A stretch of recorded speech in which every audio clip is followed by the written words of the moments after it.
కేంద్ర ప్రభుత్వం సామాన్యులకు మధ్యతరగతి వారికి ఇప్పటికే పెద్ద ఊరటనిచ్చింది. కిందటిసారి బడ్జెట్లో 12 లక్షల రూపాయల వరకు ఆదాయం ఉన్న వారికి ట్యాక్స్ మినహాయింపు ఇచ్చింది.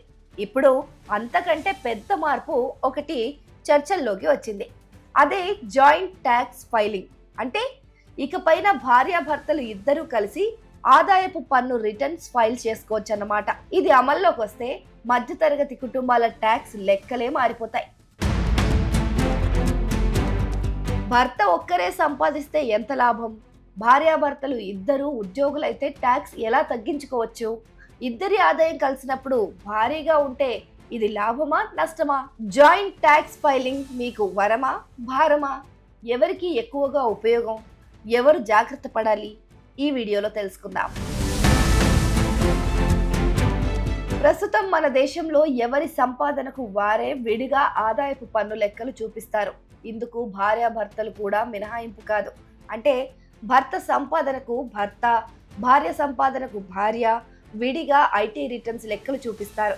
కానీ అమెరికా, బ్రిటన్ లాంటి దేశాల్లో భార్యాభర్తలు ఇద్దరూ కలిసి ఒకే యూనిట్ గా పన్ను చెల్లించే విధానం ఉంది. ఈసారి భారత్లోనూ ఈ విధానాన్ని ప్రయోగాత్మకంగా ప్రవేశపెట్టే అవకాశం ఉందని విశ్లేషకులు చెప్తున్నారు. ఈ కొత్త విధానంలో ఒక కుటుంబం మొత్తాన్ని ఒకే ఎకనామిక్ యూనిట్ గా పరిగణిస్తారు. ప్రస్తుత పన్ను విధానంలో ఒకే వ్యక్తి సంపాదన పైన ఆధారపడే కుటుంబాలు ఎక్కువగా నష్టపోతున్నాయి. ఖర్చులు ఎక్కువగా ఉన్న పన్ను విషయంలో వారికి ప్రత్యేక మినహాయింపులు ఉండవు.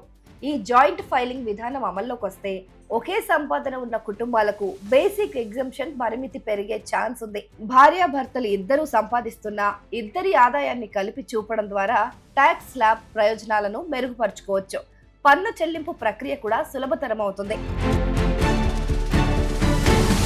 ఇక ఈ ఉమ్మడి పన్ను దాఖలు విధానం మాత్రం ఐచ్ఛికమే. జంటలు తమకు ఏది ఆర్థికంగా లాభదాయకంగా ఉంటుందో ఆ విధానాన్ని ఎంచుకోవచ్చు. అంటే వ్యక్తిగతంగా దాఖలు చేసుకోవచ్చు లేదా ఉమ్మడిగా ఐటీ రిటర్న్స్ ని ఫైల్ చేసుకోవచ్చు. జంటలు ఉమ్మడిగా దాఖలు చేసుకుంటే వారి పన్ను స్లాబ్లు ఏ విధంగా మారుతాయో ఉదాహరణల ద్వారా చూద్దాం. భార్యాభర్తల ఉమ్మడి ఆదాయం 6 లక్షల రూపాయల వరకు ఎలాంటి పన్ను ఉండదు. 6 లక్షల నుంచి 14 లక్షల వరకు 5% పన్ను ఉంటుంది. ఆ పైన ఆదాయానికి పన్ను శాతం పెరుగుతుంది. భార్యాభర్తల ఆదాయం కలిపి చూపుకొని ఐటీ రిటర్న్స్ దాఖలు చేసినప్పుడు స్టాండర్డ్ డిడక్షన్, మినహాయింపులు, సర్చార్జ్ పరిమితులు కూడా మారుతాయి. ఉమ్మడి దాఖలులో ఇద్దరు జీతం పొందుతుంటే ప్రతి ఒక్కరికి విడివిడిగా స్టాండర్డ్ డిడక్షన్ ఇచ్చే అవకాశం ఉంది. ఒకే సంపాదన పరుడు ఉన్న కుటుంబాలకు, అంటే భార్యాభర్తల్లో ఎవరో ఒకరు ఉద్యోగంలో ఉన్నవారు లేదా భార్య గృహిణిగా ఉంటున్న కుటుంబాల్లో ఇది చాలా లాభదాయకంగా ఉంటుంది. వారి ఉమ్మడి మినహాయింపులు పెరిగి మొత్తం పన్ను భారం తగ్గుతుంది. ఐటీఆర్ దాఖలు చేయడం కూడా సులభమవుతుంది. ఇక భార్యాభర్తలు ఇద్దరూ సంపాదిస్తున్నప్పుడు ఆదాయం మరీ ఎక్కువగా లేని జంటలకు ఈ కొత్త విధానం ప్రయోజనకరంగా ఉంటుంది. ఎక్కువ మినహాయింపులు, స్టాండర్డ్ డిడక్షన్లు లభిస్తాయి. పన్ను స్లాబ్లను బట్టి విడివిడిగా దాఖలు చేసుకునే దానికంటే తక్కువ పన్ను పడుతుంది. అధిక ఆదాయం ఉన్న జంటలకు మాత్రం ఈ కొత్త విధానం వల్ల లాభం కంటే నష్టమే ఎక్కువ అని చెప్పొచ్చు. ఎందుకంటే ఇద్దరి ఆదాయము ఎక్కువగానే ఉన్నప్పుడు కలిపి చూపితే అధిక పన్ను స్లాబ్ పరిధిలోకి వస్తారు. ట్యాక్స్ ఎక్కువ కట్ అవుతుంది. కాబట్టి వారు జాగ్రత్తగా ఆప్షన్స్ ఎంచుకోవాల్సి వస్తుంది. ఒకవేళ భార్యాభర్తలు ఇద్దరికి అధిక ఆదాయం ఉన్నప్పటికీ పిల్లలున్న కుటుంబాలు, గృహ రుణాలు, వైద్య ఖర్చులు ఎక్కువగా ఉన్నవారు మాత్రం ఈ ఉమ్మడి దాఖలు విధానం ద్వారా ఎక్కువ ప్రయోజనం పొందొచ్చు. Standard deduction, section 80C, section 80D కింద మినహాయింపులు, గృహ సంబంధిత ప్రయోజనాలను ఎక్కువగా పొందొచ్చు.